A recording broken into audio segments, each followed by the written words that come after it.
इस कार्यक्रम के प्रायोजक हैं रोजगार डेवलपर्स। नमस्कार, आप देख रहे हैं +24 न्यूज में आपके साथ दिव्या पेन्यूली। वक्त हो चला है उत्तराखंड और उत्तर प्रदेश की खबरों का, लेकिन उससे पर नजर डालते हैं हेडलाइंस पर।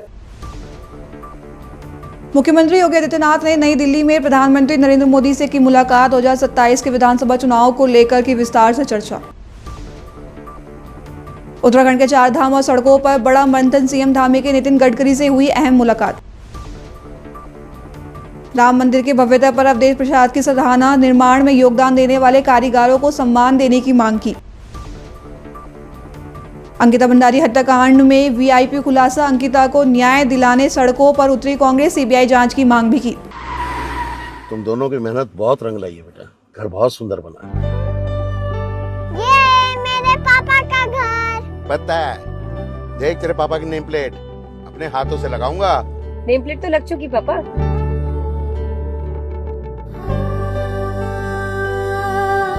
असल मेहनत तो आपने किया पापा, मुझे इस काबिल बनाने के लिए। वो जिंदगी भर किराए के मकान में रहे, लेकिन तो आज ये घर मेरा नहीं, ये है मेरे पापा का घर।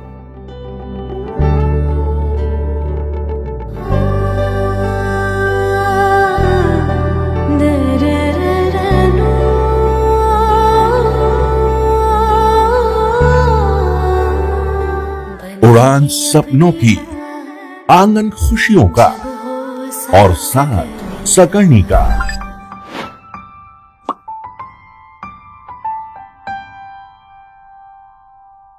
60 वर्षों से आपके साथ मनोरंजन और संस्कार का संगम, जाह्नवी मैगजीन।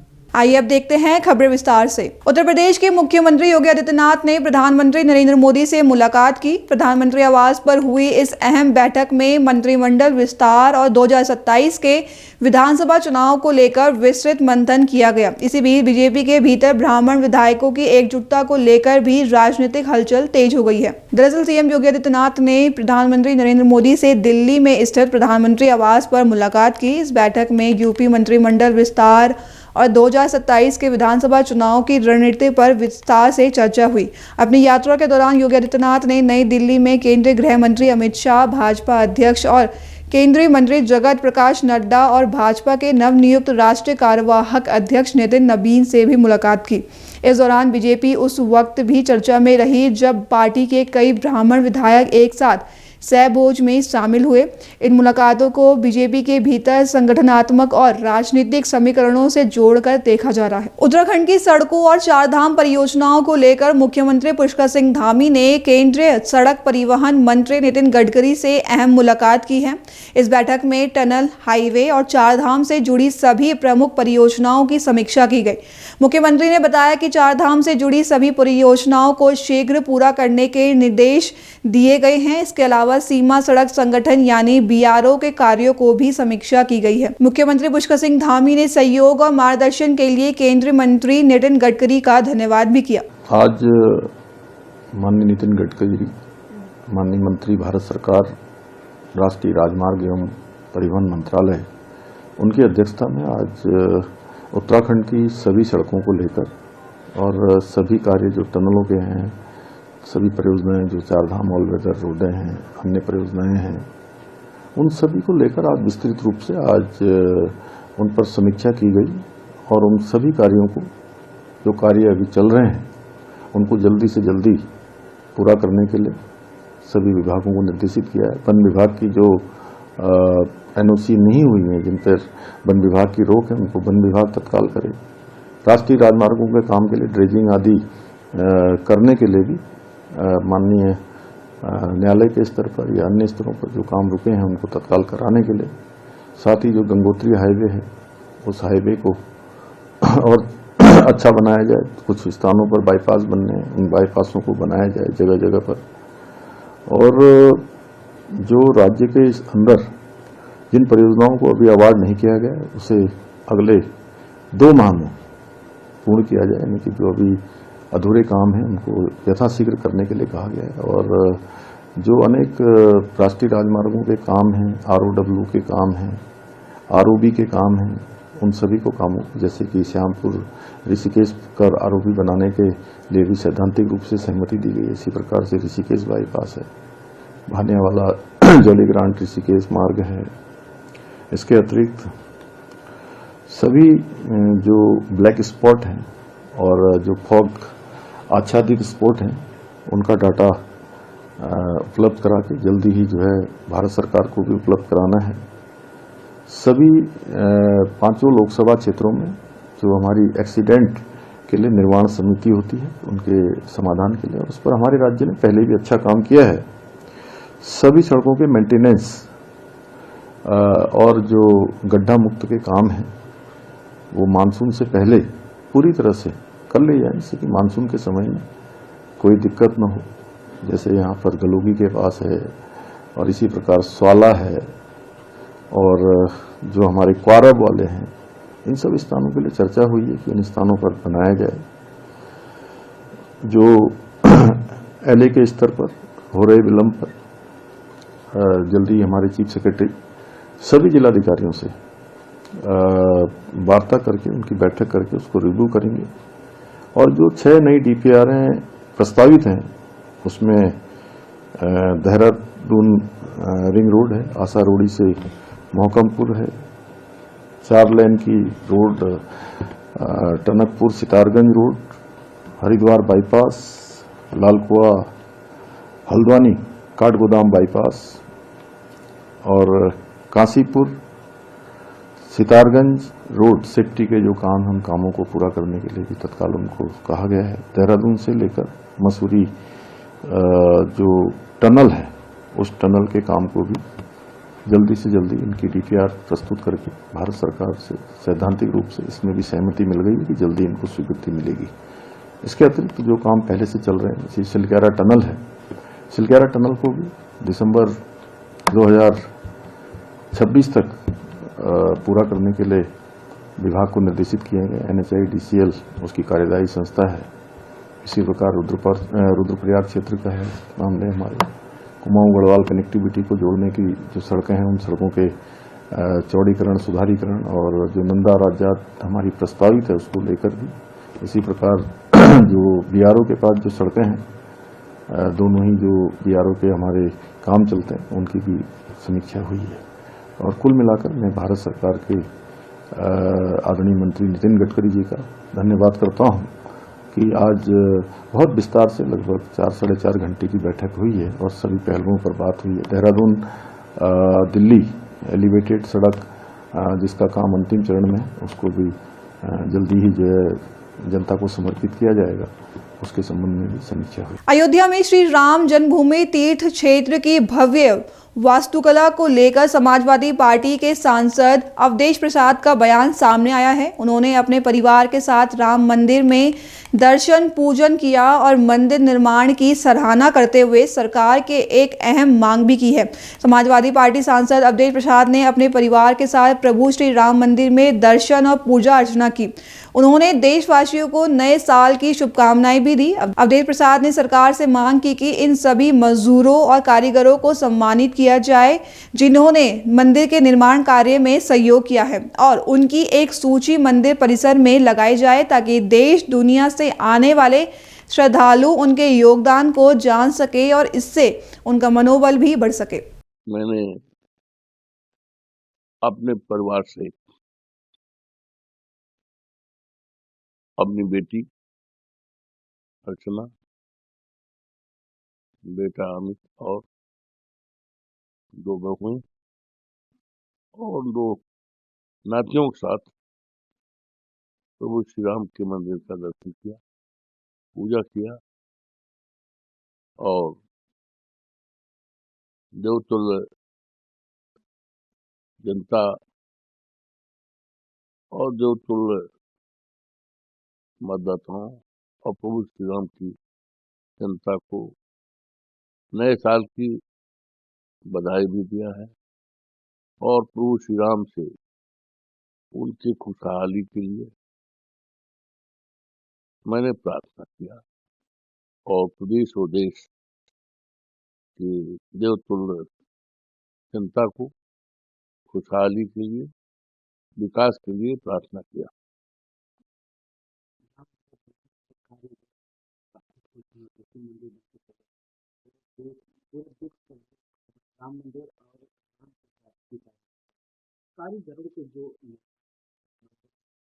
देखिए, राम मंदिर का निर्माण बहुत अच्छा हुआ है। प्रभु श्री राम का वो मंदिर है और हजारों हजार साल तक ये मंदिर जब तक सूरज और चांद रहेगा, धरती रहेगी, तब तक ये मंदिर हमेशा हमेशा प्रभु श्री राम विराजमान हमेशा रहेंगे और सभी देशवासियों को, मानव प्राणियों को प्रेरणा भी मिलती रहेगी और आशीर्वाद भी मिलता रहेगा। अभी मंदिर पूरी तरह से बनने में कम से कम 1 साल लगेगा। मंदिर की दीवारों को हमने देखा किस तरह से चित्रकारी हुई है, तो इसमें हमारे मजदूरों का बहुत बड़ा योगदान और ये गौरवशाली इतिहास है कि देश के निर्माण और विकास में हमारे देश के कारीगरों का, हमारे देश के मजदूरों का बहुत महत्वपूर्ण भूमिका रही है। लेकिन अफसोस के साथ कहना पड़ रहा है कि जो सम्मान, जो आदर, जो रिस्पेक्ट मिलना चाहिए वो उनको नहीं मिला। मसलन अगर आप आगरा का ताजमहल देखें तो भी कारीगर ने भी बनाया है। वहां पर देश और दुनिया के लोग जाते हैं देखने, किसने बनवाया, किसकी याद में बनवाया, उनका कहीं नाम नहीं होता है। तो खैर, लेकिन ये मंदिर है, प्रभु श्री राम का मंदिर है, देश और दुनिया के लोग हमेशा हमेशा हमेशा दर्शन करने आएंगे। मैं सरकार से मांग करता हूं कि जिन जिन मजदूरों ने, जिन जिन कारीगरों ने इस मंदिर को बहुत भव्यता के साथ बनाने का काम किया है, उसको सम्मानित किया जाए और उनका एक पट भी लगाया जाए, जिससे देश और दुनिया के लोग जब दर्शन करने प्रभु श्री राम का आवे, दर्शन करने के बाद देखें कि हमारे देश के किन मजदूरों ने, किन कारीगरों ने, किन कलाकारों ने ये भव्य मंदिर बनाया है। तो मैं समझता हूं कि हमारे देश के मजदूरों का, कारीगरों का, कलाकारों का जो निर्माण, देश के निर्माण में योगदान रहा है, तो उन्हें काफी खुशी होगी और उनका मनोबल बढ़ता रहेगा और हमारे देश के मजदूरों का, श्रमिकों का, कलाकारों का हौसला भी बढ़ता रहे, प्रतिष्ठा पूरे देश दुनिया में बढ़ती रहे। अंकिता भंडारी को न्याय दिलाने की मांग को लेकर उत्तराखंड की सियासत गर्मा गई है। वीआईपी खुलासे के बाद कांग्रेस पार्टी सड़कों पर उतर आई है।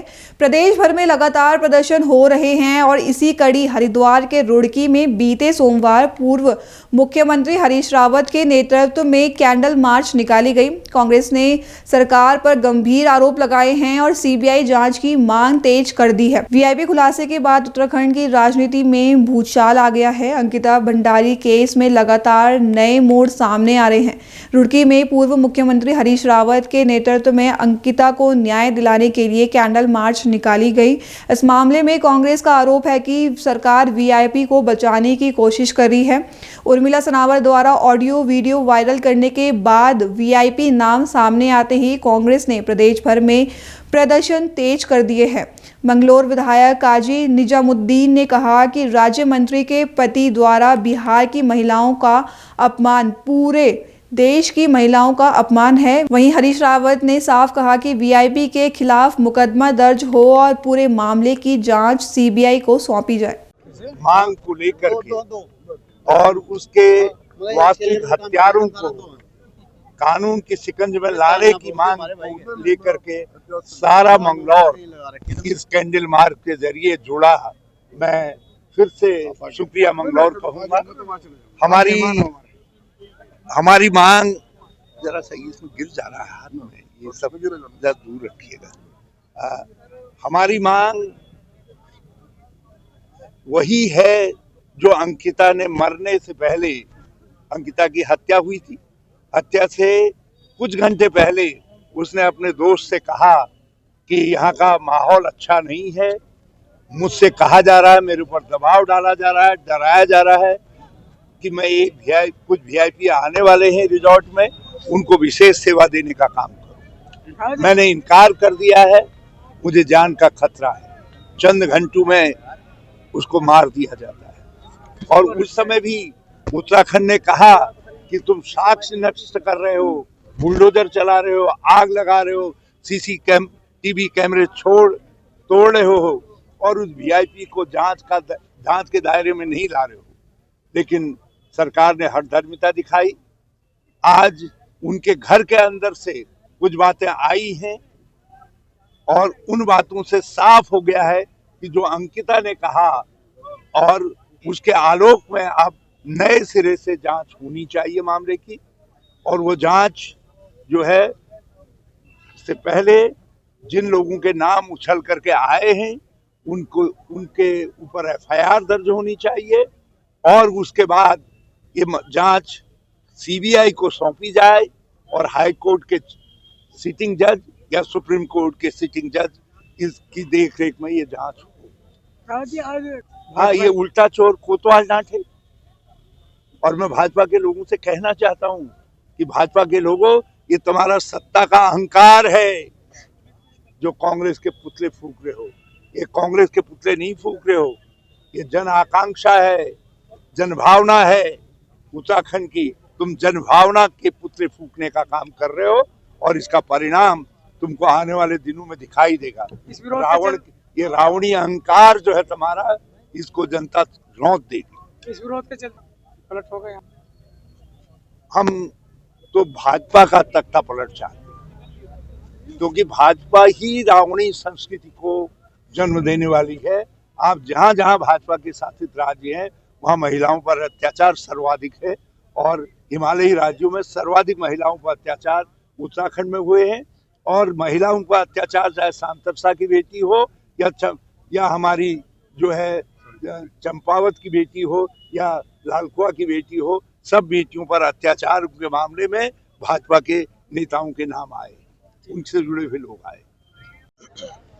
अंकिता भंडारी मामले में एसआईटी जांच हुई थी, फिर कल एसआईटी ने सफाई भी दी है, लेकिन उस समय भी सामने आया था किसी वीआईपी का नाम, किसी कारणवश वो वीआईपी का नाम उजागर नहीं हो पाया था। भारतीय जनता पार्टी के परिवार से ही निकलकर, भारतीय जनता पार्टी के नेताओं और उनके परिवारों से निकलकर वीआईपी के नाम और वीवीआईपी के नाम आए हैं। तो उन वीआईपी, जो भी वीआईपी या वीवीआईपी हैं, उनकी जांच ईमानदारी से हो, उनको सजा मिले, इसकी मांग कांग्रेस पार्टी कर रही है। पूरे उत्तराखंड में कांग्रेस पार्टी के साथ साथ जितने सिविल सोसाइटी के लोग हैं वो कर रहे हैं। देश में आक्रोश है और सभी लोग हम सीबीआई की जांच, हाई कोर्ट के सिटिंग जज की देखरेख में मांग कर रहे हैं ताकि इसमें वीआईपी और वीवीआईपी जितने लोग हैं उन सबके नाम उजागर हो सके और उनको सजा मिल सके। और अगर ये मांग हमारी नहीं मानी गई तो कांग्रेस पार्टी और उत्तराखंड के तमाम लोग इस आंदोलन को चलाते रहेंगे और ये मांग हम करते रहेंगे। एफआईआर दर्ज करके उनको सजा मिले। और हमें संशय इस बात का है कि अगर ये वीआईपी और वीवीआईपी के नाम उजागर नहीं हुए तो जाने अब तक कितनी अंकिता ऐसी होंगी जो उनके सामने अर्पित की गई होंगी, और जाने कितनी अंकिताएं ऐसी होंगी अगर इनके नाम उजागर नहीं हुए कि आने वाले वक्त में इनके सामने कितनी हमारी बहनें अर्पित की जाएंगी। और वो काल के मुंह में लोग आज हरीश रावत जी के नेतृत्व में तमाम कांग्रेस जन, पूरे सभी लोग इसकी मांग को लेकर ये पीसफुल कैंडल मार्च के रूप में हमने मांग उठाई है। बिहार के बारे में अपमानजनक बात रेखा आर्या जी के पति ने की है, और जिन महापुरुष ने बात की है, अगर आप उनके बारे में भी देखेंगे तो उन पर भी जाने कितने मुकदमे कायम हैं, और वो पहले भी कई अलग अलग विषयों में जांच के घेरे में आए हैं। लेकिन आज उन्होंने बिहार की महिलाओं के बारे में जो बात कही है, वो भी एक महिला मंत्री के पतिदेव ने भारतीय जनता पार्टी की ये बात कही है, तो वो बिहार के लिए भी अपमानजनक है, महिलाओं के लिए भी अपमानजनक है, और हमारे उत्तराखंड की भी गरिमा को उससे ठेस पहुंची है, उत्तराखंड के लिए भी अपमानजनक है।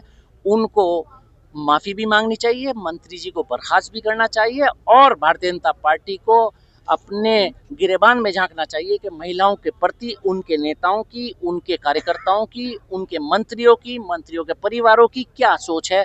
कहाँ बेटी बचाओ और बेटी पढ़ाओ का नारा देते हैं, इनसे तो बेटियों का सम्मान तक नहीं होता है। तो बेटियों के बारे में ये हमेशा इनकी सोच गलत है, चाहे अंकिता भंडारी हो और चाहे इस तरह के सिंगर यूपी में मामला हुआ हो, चाहे वो रेसलिंग वाले क्या नाम है उनका, ब्रजभूषण हो। तमाम लोग हैं जो महिलाओं के प्रति भारतीय जनता पार्टी के नेताओं की FIR की लिस्ट अगर आप उठाएंगे तो इतनी लंबी FIR की लिस्ट है कि ये भारतीय जनता पार्टी तो महिलाओं के, कन्याओं के, बच्चियों के खिलाफ सोचती है और उनके खिलाफ ही काम करती है। और महिलाएं इस भारतीय जनता पार्टी की सरकार में कतई ना सुरक्षित हैं और ना उनकी अस्मिता सुरक्षित है।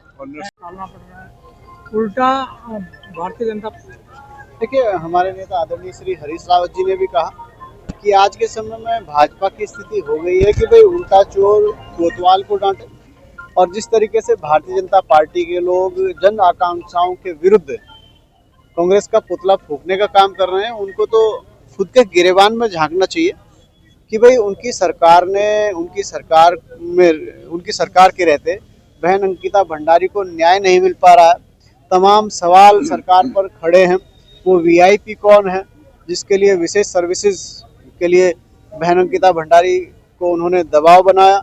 जिस तरीके से बहन अंकिता भंडारी की हत्या हुई, जिस तरीके से हमारे प्रदेश में हिमालयी राज्यों में महिला अपराध में हम नंबर 1 पर हैं, तो सरकार को तो खुद ही सोचना चाहिए कि भाई आप किस पर उंगली उठा रहे हैं। और मेरा सरकार के और भारतीय जनता पार्टी के लोगों से आपके माध्यम से कहना है कि भाई पहले आप ना खुद के गिरेबान में झांकिए, तब जा करके ये दूसरों के पुतले आप फूकिए। और आप अगर इतने ही अच्छे और इंसाफ पसंद लोग हैं तो आप करवाइए ना जांच, बहन अंकिता भंडारी के केस की जांच आप करवाइए, CBI से जांच करवाइए, सुप्रीम कोर्ट के सिटिंग जज की अध्यक्षता में कराइए, तब मानेंगे हम आपके इंसाफ पसंद लोग हैं। और नहीं तो हमें तो ऐसा लगता है कि भाई आप लोग जो है महिलाओं पर अत्याचार करने में, महिलाओं पर अत्याचार को बढ़ावा देने में, जिस तरीके से सरकार का हिमालयी राज्यों में पहले सूचकांक पर है, इस तरीके से तो आपकी नीति पर ही संदेह खड़ा होता है।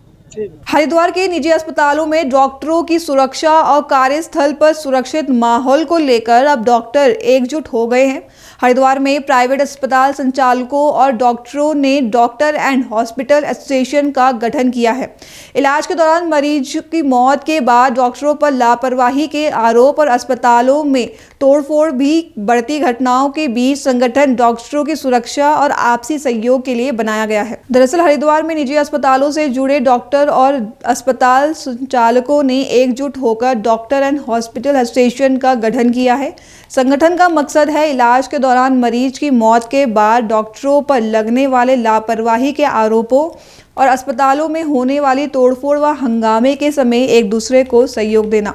बता दें, हरिद्वार प्रेस क्लब में प्रेस कॉन्फ्रेंस के दौरान डॉक्टरों ने कहा कि ऐसे माहौल में डॉक्टरों को इमरजेंसी मरीज लेने में डर लगने लगा है। कई बार जिन मरीजों की जान बचाई जा सकती है उन्हें भी मजबूरी में रेफर करना पड़ रहा है। बोला अपना दर्द उन्होंने बोला। As a gynaecologist, as a obstetrician मैं आपको ये बता दूं कि जो सारा खेल मोर्टेलिटी का होता है, 90% मोर्टेलिटी होती हैं जच्चाओं की, जो हमारी गर्भवती महिलाएं हैं।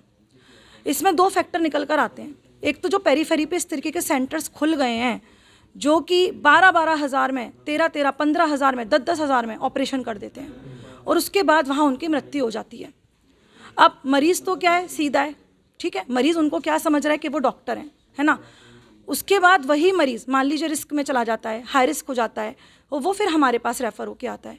और किसी कारणवश उसकी फिर हमारे यहाँ मृत्यु होती है, जबकि हमारे पास वेंटिलेटर है, हमारे पास आईसीयू है, हमारे पास राउंड द क्लॉक फिजिशियन है, हमारे पास एनेस्थेटिस्ट है, लेकिन फिर भी मान लीजिए किसी कारण उसकी मृत्यु हो जाती है, क्योंकि ऑलरेडी वो क्या होता है, वो सिक स्टेट में हो चुका होता है। तो वो मरीज़ क्या सोचता है कि वो भी डॉक्टर था, ये भी डॉक्टर है, अल्टीमेटली उसकी मृत्यु कहाँ हुई, हायर सेंटर में, जैसे हम लोगों जैसे सेंटर में।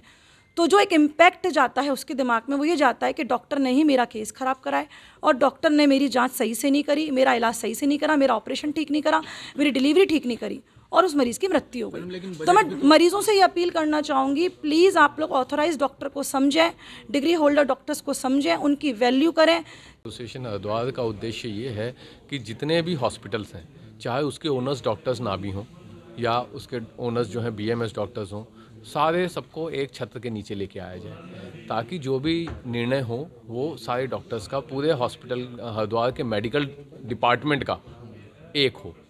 अभी डिस्ट्रिक्ट हरिद्वार में है, जबकि अभी से ही हमें और जगह से भी बातें हो रही हैं कि हमें भी इस संगठन में शामिल किया जाए, और पर अभी तक जो इसका विस्तार है वो हरिद्वार जिले तक ही है। शिक्षा की नींव है, बात है कि पेशेंट और डॉक्टर के बीच के रिलेशनशिप की बॉन्डिंग ही जो है वो इलाज का की धुरी है। अगर उसमें खाई बनने लग जाएगी, जो कि पिछले कुछ माह में ऐसा देखने को मिला है, तो उससे संबंधित हम चाहते हैं हम पेशेंट तक पहुँचें, हम उन्हें समझा पाएँ कि आप सही अस्पताल में जाइए, सही जगह इलाज करवाइए। कोई कॉम्प्लिकेशंस हो सकती हैं, ऐसा नहीं है। अगर हॉस्पिटल को पता है कि ये पेशेंट हमारे लेने लायक नहीं है, तो उसे सही जगह पहुंचाना भी उसकी ही जिम्मेदारी। जितनी नैतिकता से काम कर सकें उतना हरिद्वार के मेडिकल और स्वास्थ्य विभाग के लिए अच्छा रहेगा। रामनगर में मानव वन जीव संघर्ष की बढ़ती घटनाओं को लेकर तराई पश्चिमी वन प्रभाग ने एक अहम पहल की है।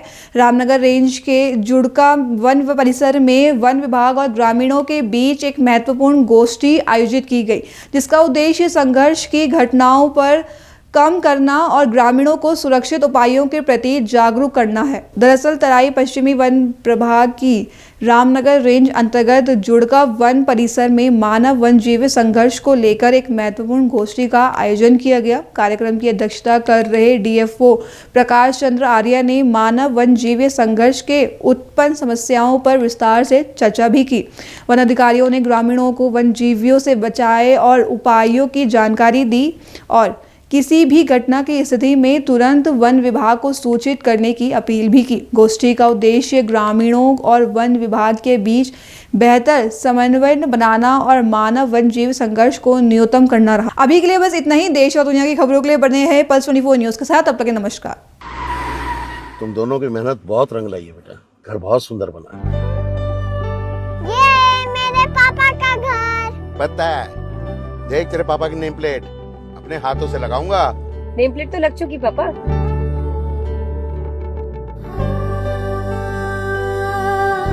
असल मेहनत तो आपने की है पापा, मुझे इस काबिल बनाने के लिए। वो जिंदगी भर किराए के मकान में रहे, लेकिन तो आज ये घर मेरा नहीं, ये है मेरे पापा का घर।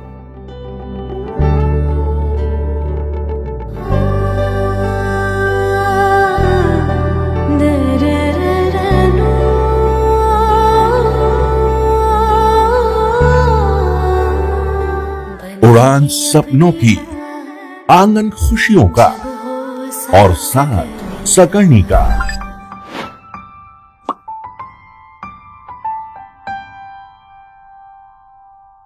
60 वर्षों से आपके साथ मनोरंजन और संस्कार का संगम, जाह्नवी मैगजीन। इस कार्यक्रम के प्रायोजक थे रोजगार डेवलपर्स।